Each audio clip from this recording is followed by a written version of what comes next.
I'm Janice Hostegger. After 3 decades in the marketing business and many years of being an entrepreneur, I've learned a thing or two about marketing. Join me as we talk about marketing, small business, and life in between. Welcome to My Weekly Marketing.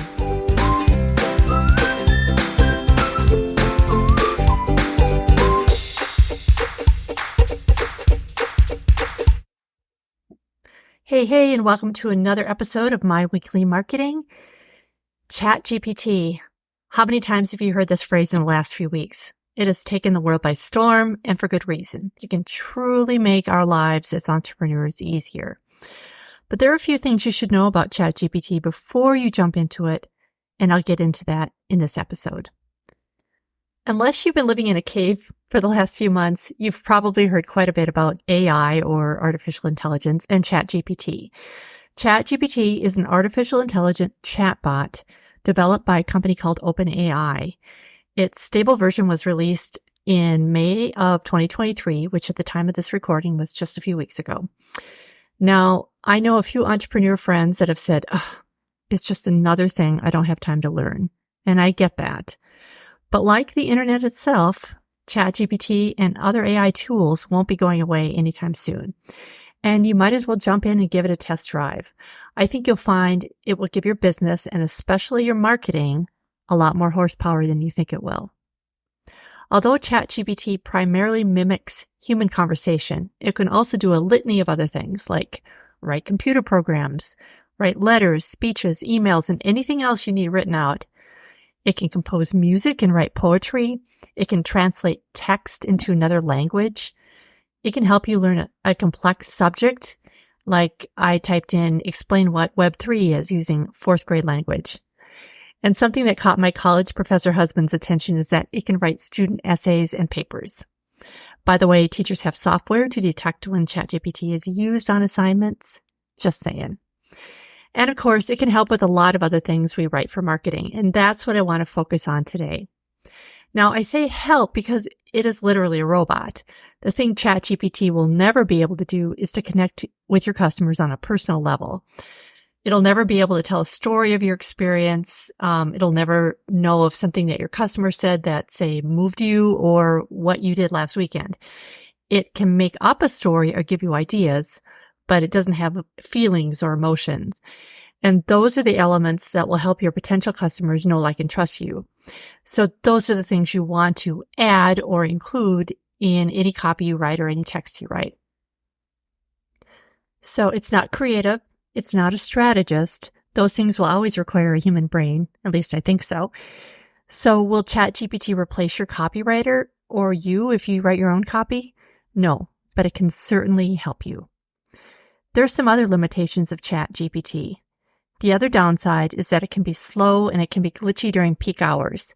And since it's used worldwide, it's hard to know when peak hours really are. It also can't browse the internet. So you can't really use it like Siri and ask a question like, what time does Target close today? Or what reporters cover Austin business news? It's not a search engine. You'll also need to be aware, and this is important, that you need to double check its facts. It's not a perfect tool by any means. So like I was told by my college journalism professor, always double check your facts.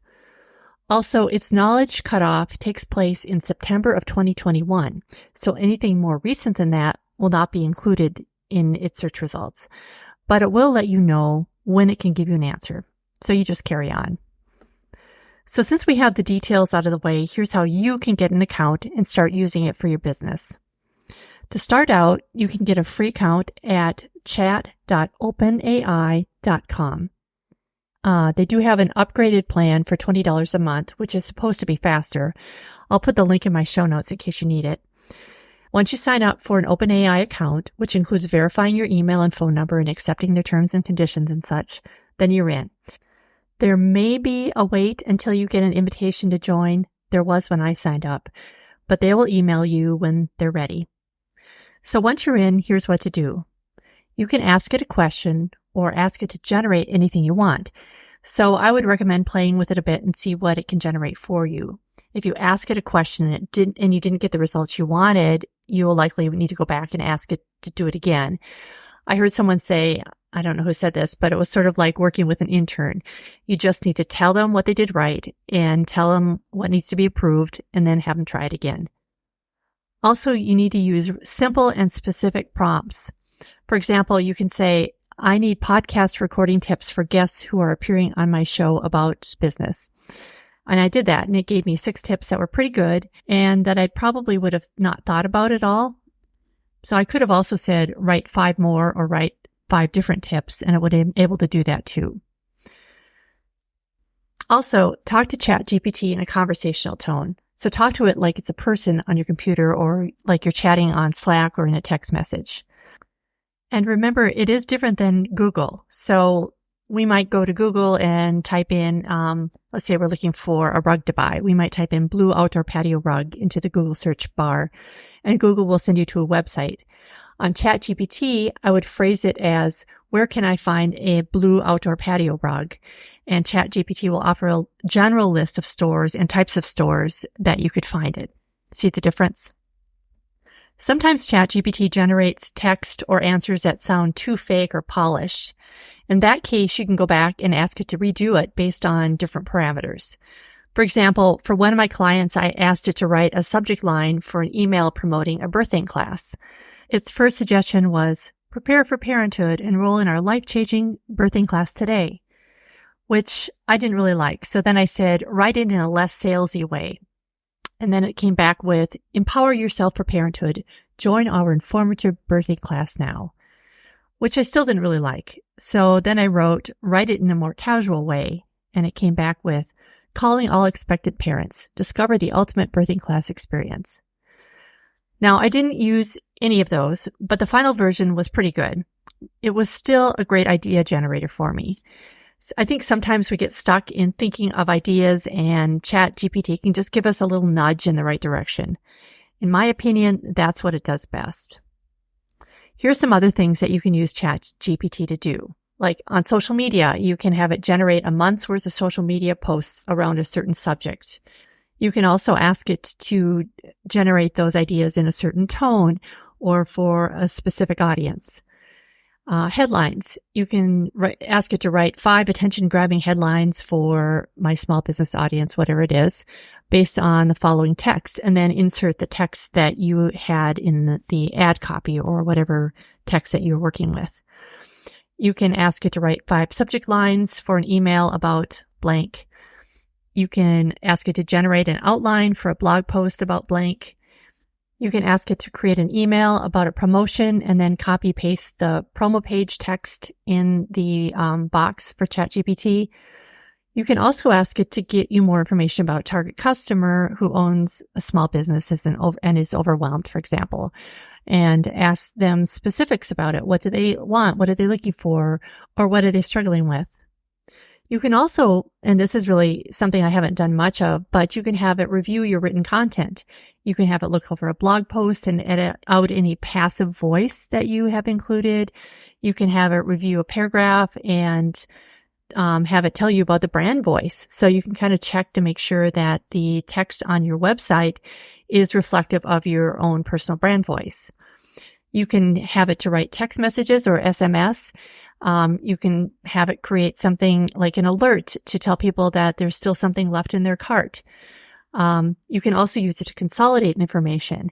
If you have a lot of text that you're working with, and you can have it, ChatGPT condense it down into, say, 500 words. You can do media outreach by having it write a press release. You can have it summarize any book by an author and tell it how long you want the summary to be. So like summarize a book by this author in about 200 words.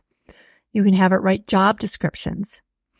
And this one I thought was super interesting, not to get too meta, but it can generate a list of prompts for you to ask it back. For example, I asked it to generate a list of 50 prompts I could ask it about copywriting, and it came up with some great ones, including what text would stand out from competitors, text that use the AIDI formula, and copywriting mistakes to avoid. It can also write a great outline or a first draft of an email, a landing page, or anything else you write on a consistent basis. Now, there are other technologies that also use AI to generate content. I've been using a tool called Brainwork, which is an AI-generated tool to help me write blog posts.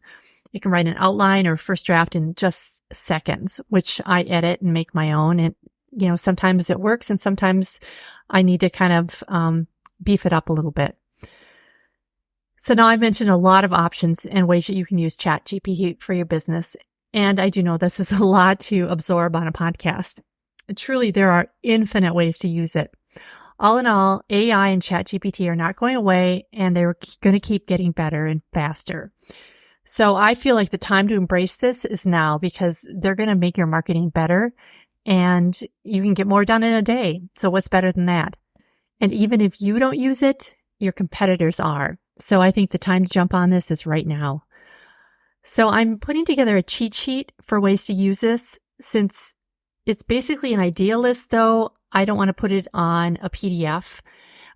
So instead, I'm going to put it on a Google Drive document, and I'll include a link in the show notes so that you can access it. And I'll keep adding to it because I think there's some great ways to use this. As it gets better and better, we'll be able to use it in different ways. And as we come up with more ideas of things that work, I'll put those down as well. So check out the podcast show notes at myweeklymarketing.com/10. As always, thanks for joining me today. I know this is a short episode, but I so appreciate you listening. If you found this episode helpful, please leave a review on your favorite podcast platform. Thanks again. Bye for now.